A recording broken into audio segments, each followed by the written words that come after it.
este gobierno ha demostrado su fracaso absoluto en materia de viviendas.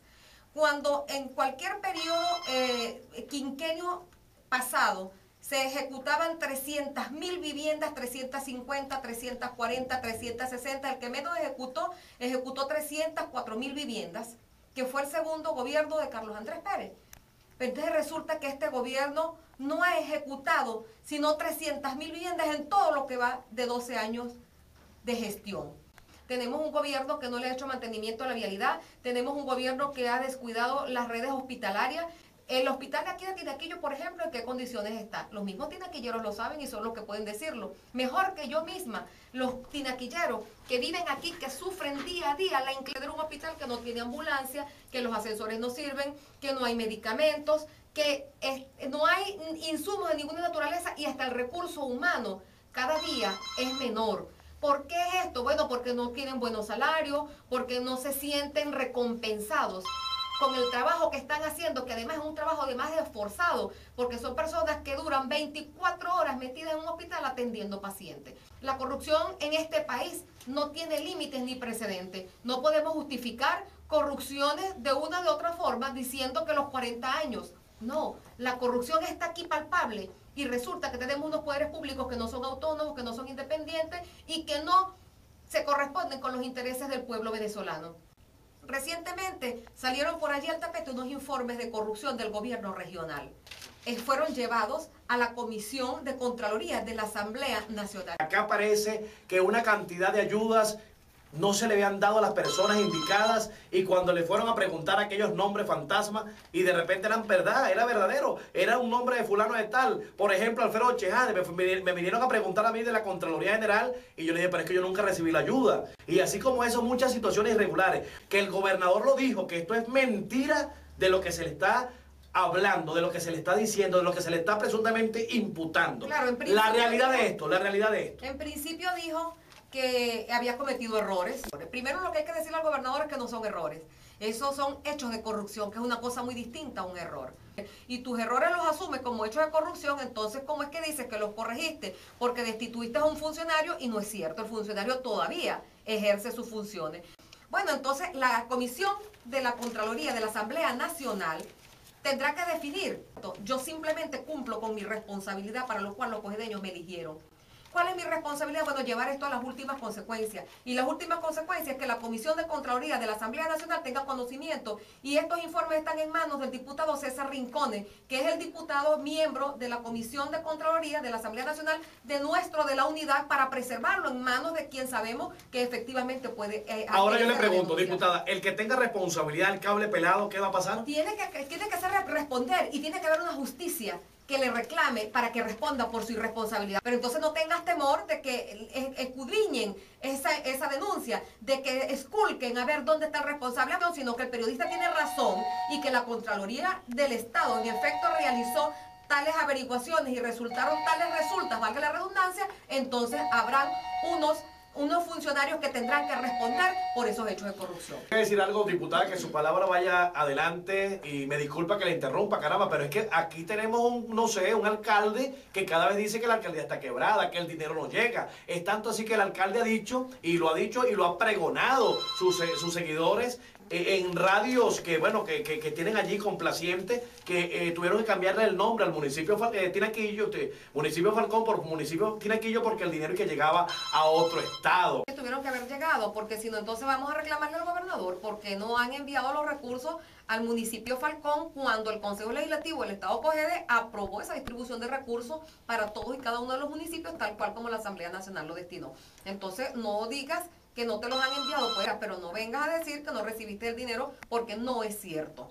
Diputada, el gobernador ha dicho, y lo ha dicho luego que saliera esta situación de Últimas Noticias de Caracas, el 10 de julio, que él es un hombre muy humilde, de pantalón, de camisa y de zapato, desde cuando él era alcalde de Tinaco. Ahora yo le pregunto, ¿a un estado se puede sacar con la misma ropa, el mismo zapato, el mismo pantalón y la misma camisa desde hace tiempo? Yo le pregunto. Para que eso sea posible, él necesita rodearse de una cantidad de funcionarios competentes y además él necesita estar muy claro y muy convencido de que el Estado Cogede necesita progresar. Él necesita primero tener mucha conciencia, mucha visión de lo que el Estado Cogede requiere. Y sé que es un hombre humilde que se crió en Tinaco, tal cual como yo también lo hice, y que es un muchacho que viene de una clase, un poco más o menos, como uno lo puede decir, de una clase media.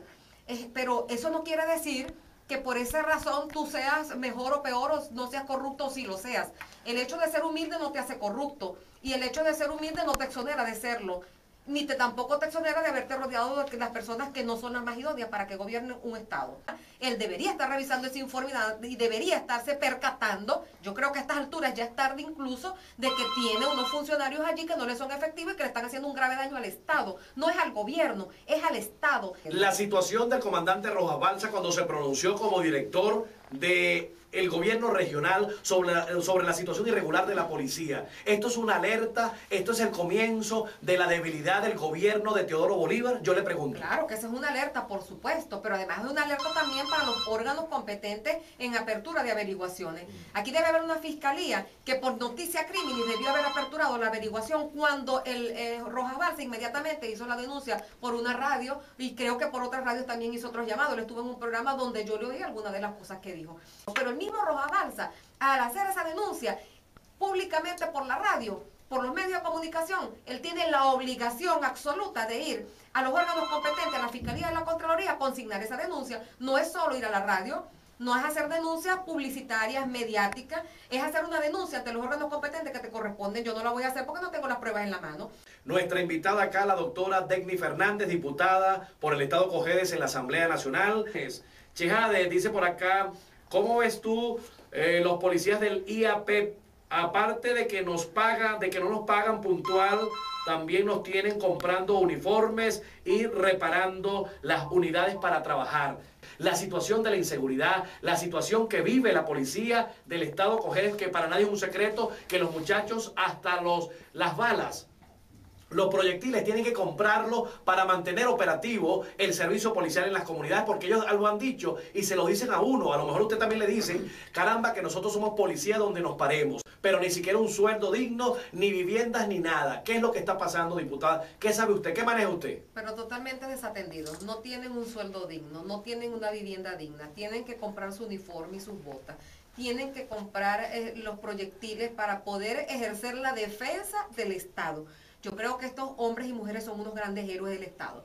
Léalo usted, por favor, rápidamente. Aquí yo solo lo voy a leer para que usted lo lea, diputada, porque no es una mamadera de gallo. Ahí está la sintonía de la policía, los mismos policías. ¿Qué dice allí? Dígale a la diputada que nos ayude los policías del IAPET a que nos deben muchas deudas. Yo les digo a ellos, que yo sé que están oyendo el programa porque obviamente están enviando esta cantidad de mensajes. Por supuesto. Que nos organicemos y nos reunamos. Organícense y nos reunimos. Yo los atiendo, les canalizo la inquietud y reventamos esta situación que está viviendo el policía y la policía, el Estado Cojedes, en la Asamblea Nacional. Yo estoy allí para eso, yo estoy allí para ir a la Asamblea a denunciar todo lo que tenga que denunciar. Y por cierto, debo decirte algo, no le tengo miedo a las amenazas que me están haciendo por allí. Me han hecho llamadas telefónicas amenazándome en mi integridad física y a mi familia. A los responsables de ellos, yo no les tengo temor. Yo ando sola para todos lados. Mucha gente me dice que me cuide. No, yo tengo mucha gente que me tiene afecto y que me quiere también. Así como hay quienes no me quieren, porque bueno, porque sencillamente digo la verdad, porque estoy haciendo un trabajo para el Estado Cojedes, para el colectivo de Cojedes, pues yo no le tengo miedo a las amenazas que me hacen. Cuando las personas acuden a esto, a las amenazas, a darle un golpe Están bajo, desesperados. ¿qué es lo que está pasando? Están desesperados, no tienen argumentos, no tienen forma de rebatir lo que estamos haciendo, tienen temor del trabajo que venimos realizando y eso, déjenme decirles que a mí me fortalece y me impulsa a seguir trabajando y a seguir luchando. No me van a callar, yo no tengo temor de ninguna naturaleza porque para eso el pueblo me colocó allí. Saludos a la diputada Degni Fernández desde San Carlos. Dicen por acá, por fin Cojedes tiene una voz en la Asamblea Nacional. Saludos, diputada, siga adelante, felicidades.